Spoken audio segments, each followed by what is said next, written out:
Hello students, ఈ week MCQs చూద్దాము. First question, consider the following statements about PM Mudra loans. రీసెంట్గా budget 2024 and 2025 వచ్చింది కదా. So ఈ 2024 అండ్ 2025 బడ్జెట్లో ఈ ముద్రా లోన్స్ గురించి ఒక అప్డేట్ రావడం జరిగింది. ఏంటి అంటే తరుణ్ కేటగిరీలో ఏవైతే ముద్రా లోన్స్ ఉంటాయో ఈ లోన్స్ యొక్క మ్యాక్సిమం 10 lakhsగా ఉండేదన్నమాట. ఈ లోన్స్ యొక్క లిమిట్ దాన్ని 20 lakhsకి చేశారు. సో ఇందుకోసం అని చెప్పేసి మనకి ఈ స్పెసిఫిక్ క్వశ్చన్ అనేది ఉంది. సో ఫస్ట్ చూసుకున్నట్టయితే ఫస్ట్ స్టేట్మెంట్ ఏం చెప్తుంది? The Mudra scheme offers 3 types of loans, Shishu, Kishore, Tarun, catering to the different stages of business growth. స్పెసిఫిక్గా చూసుకున్నట్టయితే ముద్రా లోన్లో 3 రకాల కేటగిరీస్ ఆఫ్ లోన్స్ ఉంటాయి. ఫస్ట్ ఏంటి? శిశు.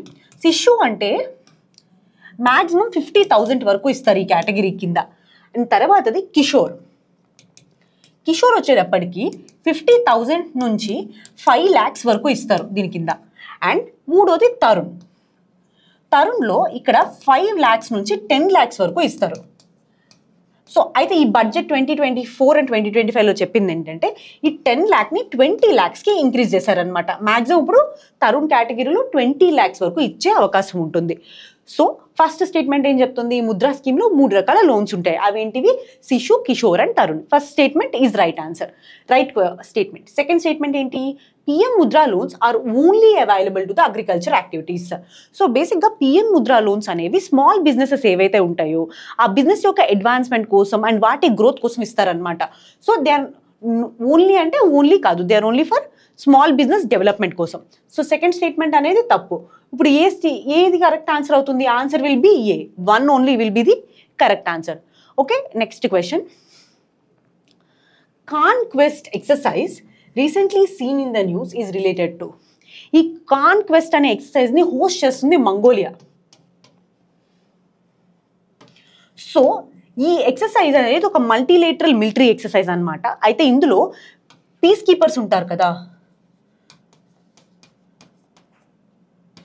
ఇంటర్నేషనల్గా ఈ పీస్ కీపర్స్కి సంబంధించినటువంటి విషయాల గురించి డిస్కస్ చేస్తారు. అండ్ దాంతోపాటు మల్టీలేటరల్ ఎక్సర్సైజెస్ ఉంటాయి దీంట్లో, మిలిటరీ ఎక్సర్సైజెస్. ఇంకా ఇంటర్ఆపరబిలిటీ, ఒక కంట్రీ నుంచి ఇంకొక కంట్రీ యొక్క ఇంటర్ఆపరబిలిటీ అండ్ ఆ మిలిటరీ ఎక్సర్సైజెస్ యొక్క ఇంటర్ఆపరబిలిటీ గురించి మాట్లాడుతూ ఉంటారు అనమాట. సో ఆన్సర్ ఏంటి? Answer will be A, quantum computing కాదు. సెకండ్ ఏంటి? Multilateral military exercise. Okay, next question.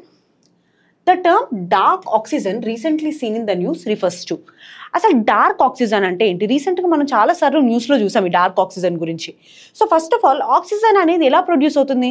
మనం చిన్నప్పుడు స్కూల్ బుక్స్లో కూడా చూసుకుని ఉంటాం. ఆక్సిజన్ ఎలా ప్రొడ్యూస్ అవుతుంది? ఫోటోసింథసిస్ ద్వారా ప్రొడ్యూస్ అవుతుంది ఆక్సిజన్ అంటారనమాట.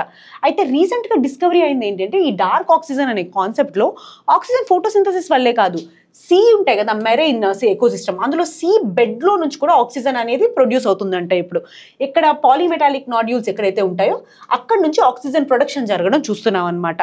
సో బేసిక్గా ఇది నేచర్ జాగ్రఫీ అనేటటువంటి ఒక జనరల్లో దీన్ని అబ్జర్వ్ చేశారు మన, అంటే అందులో రాసినటువంటి ఒక ఆర్టికల్లో దీని గురించి చెప్పారనమాట. ఏంటి అంటే క్లారియన్ క్రిప్టన్ జోన్ అని ఒక జోన్ ఉంటుంది ఎక్కడ, యుఎస్ దగ్గర. బేసిక్గా యుఎస్ దగ్గర ఉన్నటువంటి పసిఫిక్ ఓషన్లో మనం ఈ జోన్ని గమనిస్తాం అనమాట. ఈ జోన్లో ఉన్నటువంటి పాలీమెటాలిక్ నాడ్యూల్స్ దగ్గర ఆక్సిజన్ అనేది ప్రొడ్యూస్ అవ్వడం చూస్తున్నాం అనమాట. అంటే ఇది దాదాపు 4,400 కాదు 4,000 meters డెప్త్లో ఉంది. సో ఫర్ ఎగ్జాంపుల్ అంత డెప్త్ అంటే ఏంటి? మౌంట్ ఎవరెస్ట్కి హాఫ్ డీప్ అంత డెప్త్లో ఆక్సిజన్ ప్రొడక్షన్ చూస్తున్నాం అనమాట. అందుకే దీన్ని డార్క్ ఆక్సిజన్ అన్నాము. ఓకే, ఒక్కసారి స్టేట్మెంట్స్ చూద్దాము. Oxygen artificially made in the industries, ఇది కాదు. సెకండ్ ఏంటి? Oxygen in the atmosphere that is not involved in any chemical reactions, ఇది కూడా కాదు. అండ్ మూడోది oxygen produced in marine environment without sunlight, ఇది కరెక్ట్ ఆన్సర్. ఈ కింద ఎప్పుడైతే మెరైన్ కింద బెడ్లో ప్రొడ్యూస్ అవుతుందో అక్కడ సన్లైట్ రాదు కదా, సో అందుకని దీన్ని డార్క్ ఆక్సిజన్ అనడం జరిగింది. Next question. Consider the following statement about Paris 2024 Olympics. రీసెంట్గా ప్యారిస్లో ఒలింపిక్స్ జరుగుతున్నాయి అండ్ మను భాకర్ గారికి 2 bronze మెడల్స్ రావడం కూడా జరిగింది షూటింగ్లో చూసుకున్నట్టయితే. సో దానికి సంబంధించినటువంటి క్వశ్చన్. ఫస్ట్ క్వశ్చన్ ఏంటి? First statement, break dancing will make its Olympic debut at Paris 2024 Olympics. So first time break డాన్సింగ్ని ఒక స్పోర్ట్ లాగా ఇందులో పెట్టడం జరిగిందనమాట ప్యారిస్ ఒలింపిక్స్లో. సో ఫస్ట్ స్టేట్మెంట్ అనేది కరెక్ట్ ఆన్సర్. సెకండ్ స్టేట్మెంట్ ఏంటి? Paris is hosting the Olympic Games for the third time. Paris ఇది నిజంగానే మూడోసారి ఒలింపిక్ గేమ్స్ని హోస్ట్ చేయడం. ఫస్ట్ వచ్చేటప్పటికి 1900లో హోస్ట్ చేసింది, ఎప్పుడు 1900వ సంవత్సరంలో. ఆ తర్వాత 1924లో ఒకసారి హోస్ట్ చేసింది, అండ్ ఇప్పుడు 2024లో హోస్ట్ చేస్తుంది. అంటే ప్రీవియస్గా 1924 నుంచి 100 years తర్వాత ఇప్పుడు మూడోసారి ప్యారిస్ ఒలింపిక్ గేమ్స్ని హోస్ట్ చేయబోతుంది అనమాట, హోస్ట్ చేస్తుంది. సో సెకండ్ స్టేట్మెంట్ కూడా కరెక్ట్ ఆన్సర్. ఆన్సర్ ఏంటి? Both 1 and 2 are correct answers. Next question, the terms SP-Cas9 and FN-Cas9 are seen in use in the context of. మనందరికీ తెలుసు కదా, జనరల్గా డిఎన్ఏ ఒక డబుల్ హెలికల్ స్ట్రక్చర్ ఉంటుంది. ఇందులో జెనెటిక్ ఇన్ఫర్మేషన్ అండ్ జీన్స్ అనేవి ఉంటాయన్నమాట. జనరల్గా జీన్ ఎడిటింగ్లో ఏం చేస్తాము అంటే ఒక ఎంజైమ్ని యూజ్ చేసి ఆ డిఎన్ఏ స్టాండ్ ఏదైతే ఉంటుందో దాన్ని కట్ చేసి మనకి ఏదైతే డిఫెక్టివ్ జీన్ ఉందో దాన్ని తీసేస్తాం అనమాట. సో దానికోసం యూజ్ చేసేటటువంటి ఎంజైమ్సే ఈ SP-Cas9 అండ్ FN-Cas9.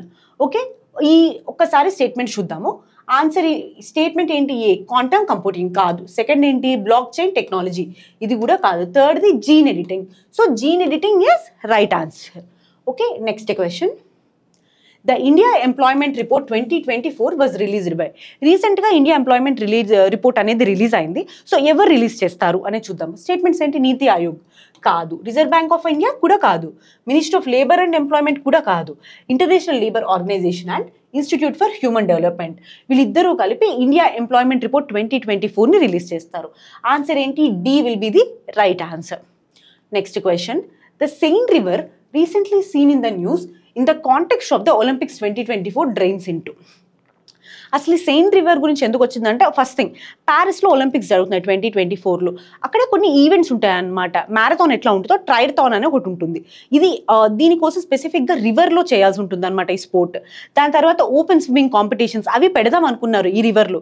కానీ ఈ రివర్ వాటర్ యొక్క క్వాలిటీ బాగాలేదు అండ్ పొల్యూటెడ్గా ఉండడం వల్ల ఈ ఈవెంట్స్ని ఆ రివర్లో పెట్టలేదు అండ్ ఇంకా పోస్ట్పోన్ చేశారనమాట.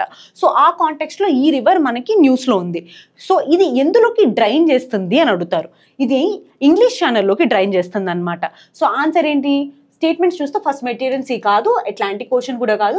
Answer will be English Channel C. Next question, the Gadgil committee and Kasturi Rangan committee are related to which of the following. అసలు ఈ రెండు కమిటీస్ గురించి చూద్దాం ఫస్ట్. రీసెంట్గా వయనాడులో జరిగినటువంటి ల్యాండ్ స్లైడ్ గురించి అందరికీ తెలిసిందే, అండ్ చాలా మంది వాళ్ళ ప్రాణాలు కూడా కోల్పోయారు ఆ ల్యాండ్ స్లైడ్ వల్ల. సో ఇప్పుడు చూసుకున్నట్టయితే గ్యాడ్గిల్ కమిటీ ఈ వెస్ట్రన్ ఘాట్స్ గురించి వేయడం జరిగింది అనమాట. వాటి యొక్క కన్జర్వేషన్ గురించి ఈ కమిటీని వేయడం జరిగింది. సో గ్యాడ్గిల్ కమిటీ చెప్పిన దాని ప్రకారం ఏంటంటే 75% ఆఫ్ ద వెస్ట్రన్ ఘాట్స్ని ఎక్కువ సెన్సిటివ్ జోన్స్గా ప్రకటించాలి. సో ఎక్కువ సెన్సిటివ్ జోన్స్గా ప్రకటించి దాని తర్వాత దీంట్లో హై లెవెల్ ఒకటి, మీడియం ఒకటి, లో లెవెల్ కింద 3 రకాలుగా దీన్ని డిఫరెన్షియేట్ చేయాలి. ఈ హై లెవెల్ ఆఫ్ ప్రొటెక్షన్ ఇవ్వాల్సిన జోన్స్ ఏవైతే ఉంటాయో అందులో ఎలాంటి కన్స్ట్రక్షన్ యాక్టివిటీస్ చేయకూడదు అని గ్యాడ్గిల్ కమిటీ చెప్పడం జరిగిందనమాట. సో ఈ తర్వాత గవర్నమెంట్ మళ్ళీ కస్తూరి రంగన్ కమిటీని వేసింది. సో కస్తూరి రంగన్ కమిటీ ఏం చెప్పింది అంటే ఈ 75% ఏదైతే ప్రొటెక్ట్ చేయాలి అని చెప్పావో దీన్ని 50%కి తీసుకొచ్చింది. ఆ తర్వాత కూడా చాలా డ్రాఫ్ట్స్ వచ్చాయి ఈ కమిటీ యొక్క ప్రపోజల్స్ మీద. సో ఫైనల్గా ఇది వచ్చి ఇప్పుడు 35% ఉందన్నమాట. ఓన్లీ వెస్ట్రన్ ఘాట్స్ 35% మాత్రం ప్రొటెక్ట్ చేస్తే చాలు అని చెప్పడం జరిగింది. సో ఈ రెండు కమిటీస్ దేనికి సంబంధించినవి అనేది క్వశ్చన్. ఒకసారి స్టేట్మెంట్స్ చూద్దాము. ఏ అర్బన్ డెవలప్మెంట్ కాదు, రూరల్ ఎలక్ట్రిఫికేషన్ కూడా కాదు, Western Ghats conservation, C will be the right answer. Okay, next question, consider the following statements regarding biomarkers. అసలు ఈ బయోమార్కర్స్ అంటే ఏంటి? జనరల్గా హ్యూమన్ బాడీలో బ్లడ్ ఉంటుంది, ఫ్లూయిడ్స్ ఉంటాయి, ఇంకా టిష్యూస్ ఉంటాయి, మజిల్స్ ఉంటాయి, ఇవన్నీ ఉంటాయి కదా. ఈ టిష్యూస్తో కొన్ని యాంటీబాడీస్ ఉంటాయన్నమాట. సో వీటిని మనం బయోమార్కర్స్ అంటాము. ఫర్ ఎగ్జాంపుల్ చెప్పాలి అంటే ఎగ్జాంపుల్ తీసుకొని చెప్తాను దీన్ని క్లియర్గా. ఫస్ట్ ఆఫ్ ఆల్ బ్లడ్లో కొలెస్ట్రాల్ ఉంది అనుకోండి, అది ఏం ఇండికేట్ చేస్తుంది అంటే ఫర్దర్గా ఆ పర్సన్కి హార్ట్ అటాక్ వస్తుంది లేదా హార్ట్కి సంబంధించినటువంటి సమస్యలు వస్తాయి అనే దాన్ని ఇండికేట్ చేస్తుంది అనమాట. హార్ట్ డిసీజెస్ గురించి ఇండికేట్ చేస్తుంది బ్లడ్లో కొలెస్ట్రాల్ ఉండడం. సో ఈ కొలెస్ట్రాల్ ఉండడాన్ని మనం బయోమార్కర్ అని చెప్తాం అనమాట. అంటే ఏదైనా ఒక డిసీజ్ వచ్చే ముందు ఒక సంకేతం బ్లడ్లో కానీ ఫ్లూయిడ్స్లో కానీ లేదా మజిల్స్లో కానీ ఒక రకమైనటువంటి సంకేతాన్ని ఇచ్చేటువంటి సబ్స్టెన్స్ ఏదైనా ఉంటే దాన్ని బయోమార్కర్ అంటారు. ఫర్ ఎగ్జాంపుల్ బ్లడ్లో లెడ్ కాంపోజిషన్ ఎక్కువ ఉందనుకోండి, వాళ్ళకి న్యూరలాజికల్ డిసీజెస్ వచ్చే అవకాశం ఉంటాయి. ఇలాంటి వాటిని మనం బయోమార్కర్స్ అంటాం చూసినట్టయితే. అండ్ ఈ బయోమార్కర్స్ ఓన్లీ మనం డయాగ్నోస్ చేయడానికి అంటే ఆ డిసీజ్ ఏంటో తెలుసుకోవడానికే వాడతామా అంటే కాదు. ఈ బయోమార్కర్స్ని మనం ప్రిడిక్ట్ చేయడానికి, డిసీజ్ ప్రిడిక్ట్ చేయడానికి అండ్ ట్రీట్మెంట్ చేయడానికి, ట్రీట్మెంట్ చేసిన తర్వాత అసలు ట్రీట్మెంట్ ఎలా పనిచేసింది ఆ పర్సన్ మీద అని తెలుసుకోవడానికి, ఇలాంటి వాటన్నిటికీ కూడా మనం బయోమార్కర్స్ని వాడతాం. అయితే ఒక్కసారి స్టేట్మెంట్స్ చూద్దాం. ఫస్ట్ స్టేట్మెంట్ ఏంటి? Biomarkers are the biological molecules that can indicate physiological or pathological state. ఇందాక చెప్పాం కదా, సో ఫిజియోలాజికల్గా కానీ పెథలాజికల్గా కానీ బాడీలో ఉన్నటువంటి కండిషన్ గురించి చెప్పగలిగేటటువంటి సంకేతాలు అని చెప్పాం కదా, సో అవే బయోమార్కర్స్. ఫస్ట్ స్టేట్మెంట్ అనేది కరెక్ట్. సెకండ్ స్టేట్మెంట్ ఏంటి? Biomarkers are used exclusively in the diagnosis of cancer. ఇక్కడ స్పెసిఫిక్గా they are not exclusively for the diagnosis of the cancer. ఇవి న్యూరలాజికల్ డిసీజెస్ని డయాగ్నోస్ చేయడానికి, మస్కులర్ డిసీజెస్ని డయాగ్నోస్ చేయడానికి, సో ఇలా డిఫరెంట్ డిసీజెస్ యొక్క డయాగ్నోసిస్ కూడా దీన్ని వాడొచ్చు.